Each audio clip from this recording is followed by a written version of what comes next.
Jadi kita bisa melihat begini, apabila kita mengalami kuasa kebangkitan Yesus, kita seharusnya memiliki beban untuk memberitakan Injil kepada orang yang belum kenal Tuhan. Memiliki kasih yang besar kepada anak-anak Tuhan yang telah mundur. Kita gak akan pernah biarkan mereka dalam keadaan binasa.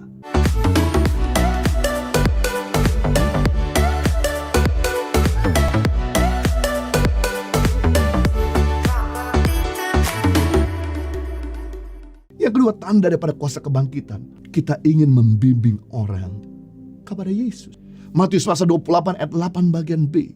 Mereka berlari cepat-cepat untuk memberitahukannya kepada murid-murid Yesus. Ketika perempuan-perempuan itu menyaksikan bahwa Yesus bangkit, mereka dengan segera lari cepat-cepat dengan sukacita untuk memberitahukan orang-orang dan murid-murid Yesus yang telah mundur dari jalan Tuhan. Siapakah perempuan-perempuan itu? Selain daripada tante Tuhan Yesus, Ibu Yohanes dan Yakobus, salah satunya adalah Maria Magdalena. Maria Magdalena adalah perempuan Yahudi yang berasal dari daerah Magdala di bagian barat Danau Galilea di utara Israel. Biasanya kalau saya mimpin grup ke Tanah Perjanjian untuk khusus jilid 2 yang sudah pernah ke Tanah Perjanjian, biasa mereka rindu lagi untuk pergi ke Tanah Perjanjian. Mereka pengen pergi ke situs-situs yang berbeda. Kami mengajak satu situs yang jarang dikunjungi, biasanya kepada grup-grup atau kepada tur yang normal atau yang general.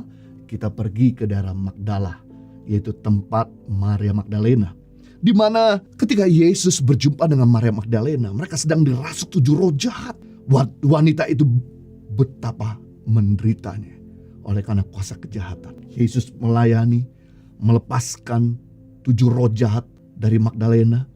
Dan kemudian Maria Magdalena menjadi pengikut Kristus yang setia.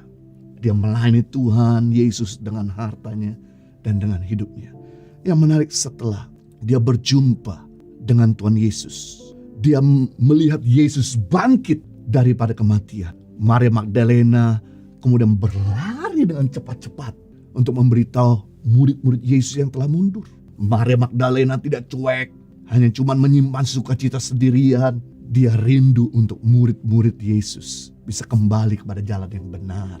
Jadi kita bisa melihat begini, apabila kita mengalami kuasa kebangkitan Yesus, kita seharusnya memiliki beban untuk memberitakan Injil kepada orang yang belum kenal Tuhan. Memiliki kasih yang besar kepada anak-anak Tuhan yang telah mundur. Kita gak akan pernah biarkan mereka dalam keadaan binasa.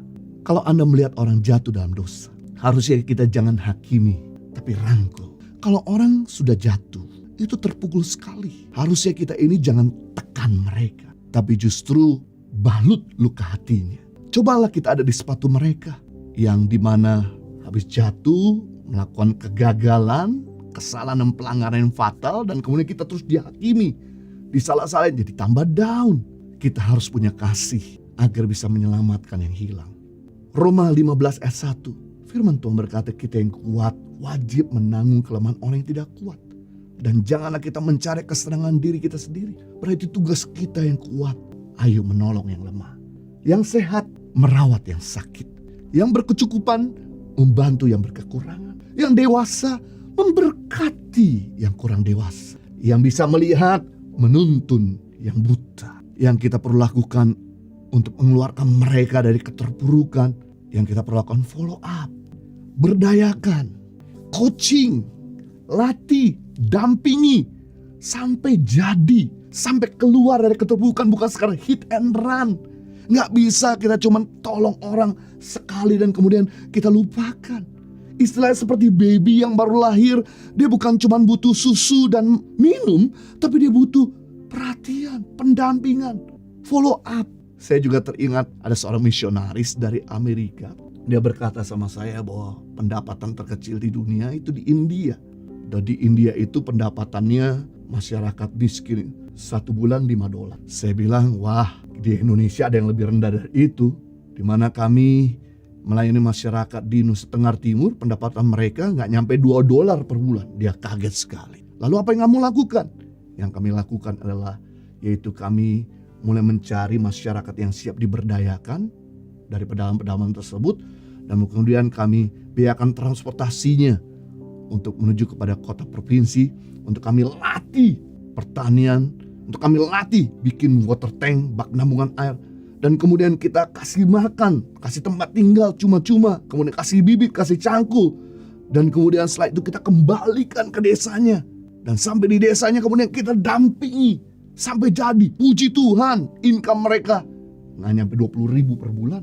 Sekarang mereka bisa beli sapi, mereka bisa beli sepeda motor, membuktikan di sini orang bisa keluar dari keterpurukan ketika kita dampingi, ketika kita perhatikan. Kalau nggak diperhatikan, bagaimana mereka bisa keluar dari keterpurukan? Demikian juga kita, kalau menemukan anak-anak Tuhan yang lagi down, teman-teman kita yang sedang dalam keadaan nggak bersemangat atau lagi mundur, yang kita perlakukan jangan biarkan, jangan cuek, jangan pandang sebelah mata, jangan hina, jangan hakimi, tapi berdoalah tiap hari buat dia. Kasih perhatian, jadilah sahabat. Jangan jadi guru, tapi jadi teman. Dampingi agar dia bisa kembali kepada jalan yang benar. Ingat, tidak ada orang pintar tanpa guru. Tidak ada orang berhasil tanpa pelatih. Tidak ada orang kuat tanpa pemimpin. Tidak ada orang berubah tanpa dimuridkan. Dan tidak ada orang diselamatkan tanpa diberitahu kasih Tuhan Yesus. Penting di sini, kalau kita pengen lihat orang tersebut berubah, yang kita perlu lakukan, taruhlah kasih setiap waktu. Karena seorang sahabat menaruh kasih setiap waktu,